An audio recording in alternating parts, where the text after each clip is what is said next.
Assalamualaikum, halo semuanya. Jumpa lagi dengan kami untuk belajar kimia bersama dan tentunya salam sehat untuk semuanya. Nah, kita akan pelajari kali ini yaitu tentang persamaan reaksi kimia. Namun sebelum dilanjut untuk pelajaran pagi hari ini, maka jangan lupa untuk like, subscribe, share, dan komennya.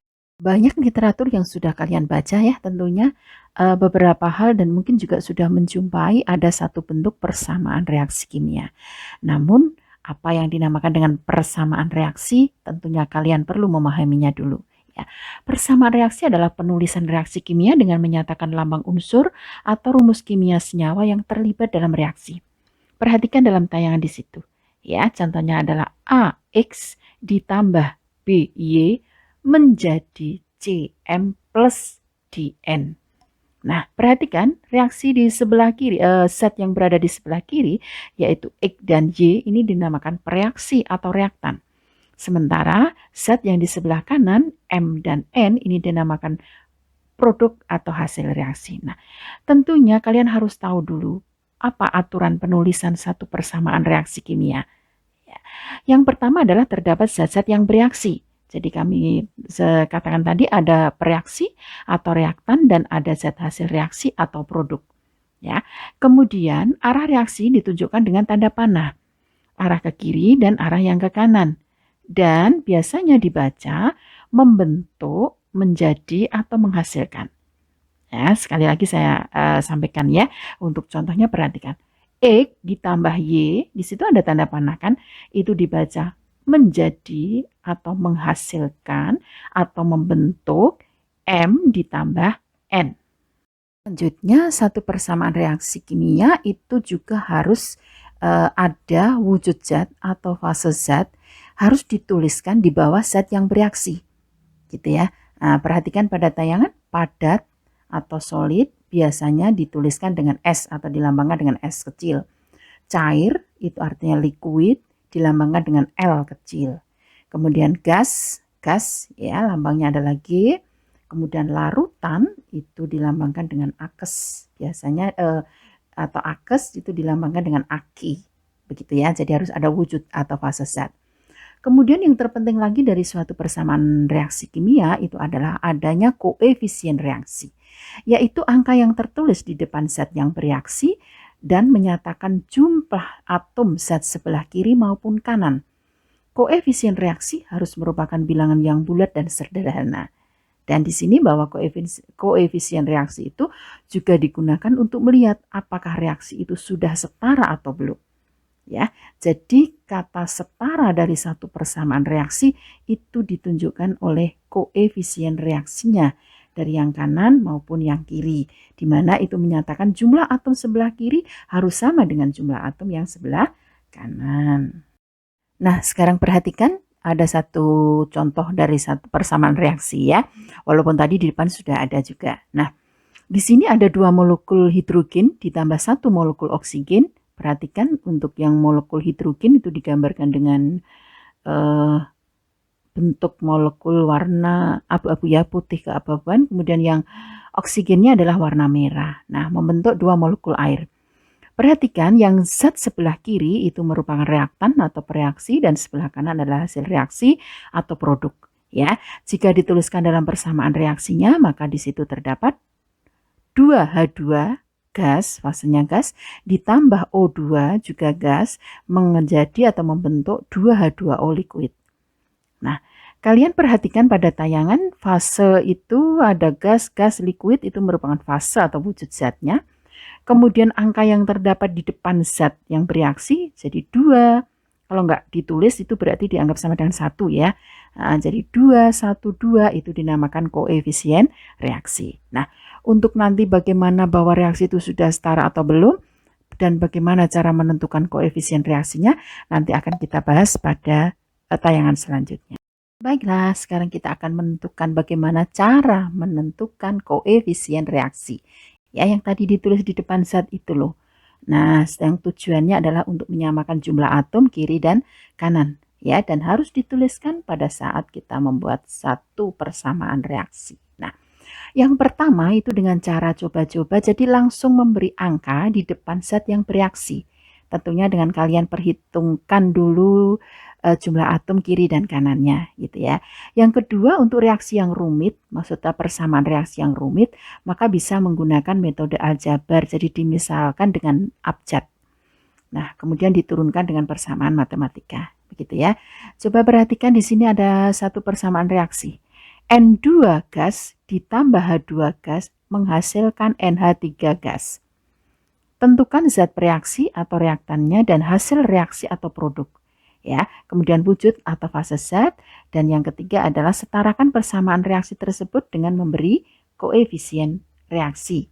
Nah, oke, sekarang kita selesaikan untuk soal yang tadi. Ya, jadi ada persamaan reaksi N2 ditambah H2 gas menghasilkan NH3 gas. Nah, zat reaksi atau reaktannya adalah yaitu zat yang berada di sebelah kiri dari tanda panah ya. Berarti N2 dan H2. Nah, untuk hasil reaksi atau produknya adalah NH3.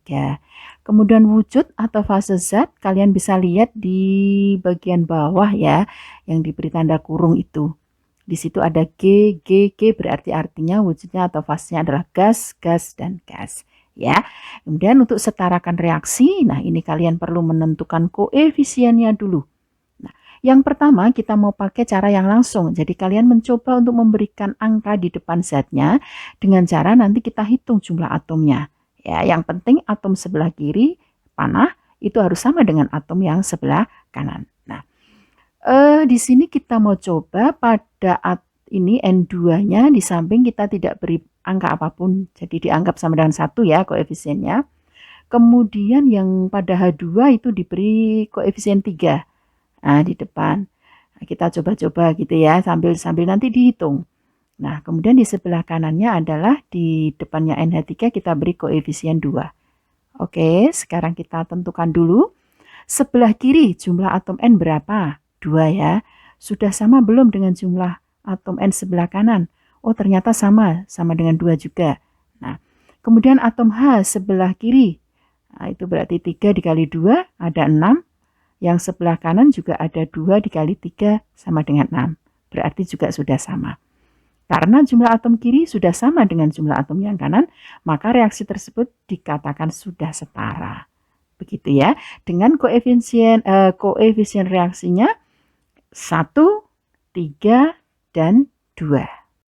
Nah, bagaimana kalau kita tidak bisa gitu ya, tidak bisa secara langsung memberi angka. Nah, kita mau menggunakan cara yang dengan abjad juga bisa. Tapi kalian misalkan dulu ya. Perhatikan pada tayangan. Jadi tadi kan N2 gas ditambah H2 gas menghasilkan NH3 gas. Nah, di depan N2 itu sebagai koefisien kita misalkan dengan A, B, dan C. Begitu ya. Nah, kemudian kita tentukan salah satu nilainya sudah harus ditentukan lebih dulu.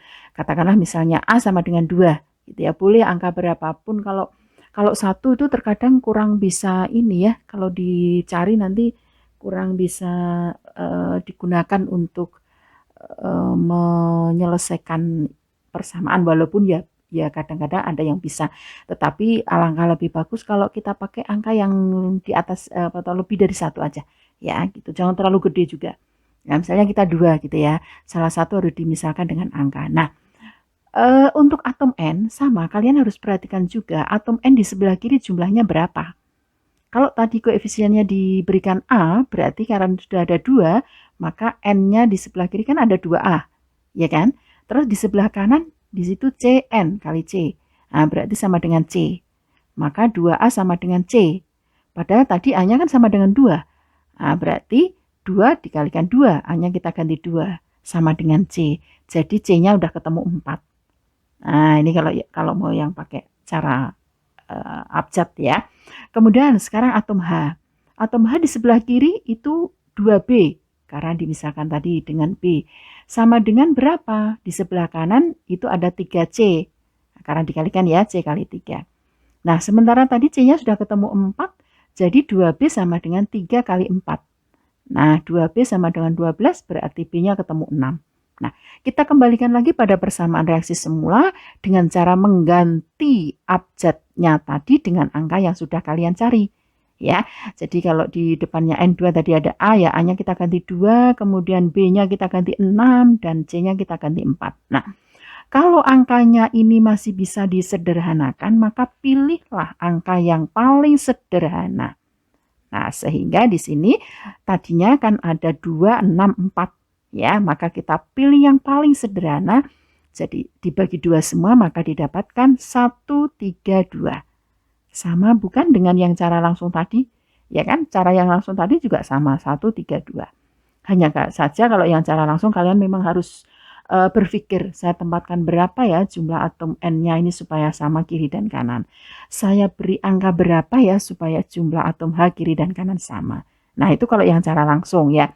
Tapi kalau cara abjad kan kalian bisa menyelesaikannya secara matematis, begitu loh. Jadi dengan persamaan-persamaan matematika, gitu ya. Nah, tentunya kalian bisa pilih mana cara yang paling cepat, mana cara yang paling kalian membuat lebih paham, lebih lebih bisa gitu ya. Terkadang walaupun banyak proses, tapi kalau kalian lebih lancar dengan cara itu ya silahkan saja. Nah, tapi memang butuh waktu yang agak panjang. Oke, bisa ya? Ayo, oke, nanti kita coba. Baik, teman-teman semuanya, sudah selesai pelajaran hari ini, tetapi memang harus banyak latihan ya. Jadi kalian harus mau mencoba, mencoba dan mencoba. Nah, kalau kalian sudah lancar menyelesaikan, bisa didiskusikan dengan teman-temannya, bisa kita bertanya sama Bapak Ibu guru gitu ya.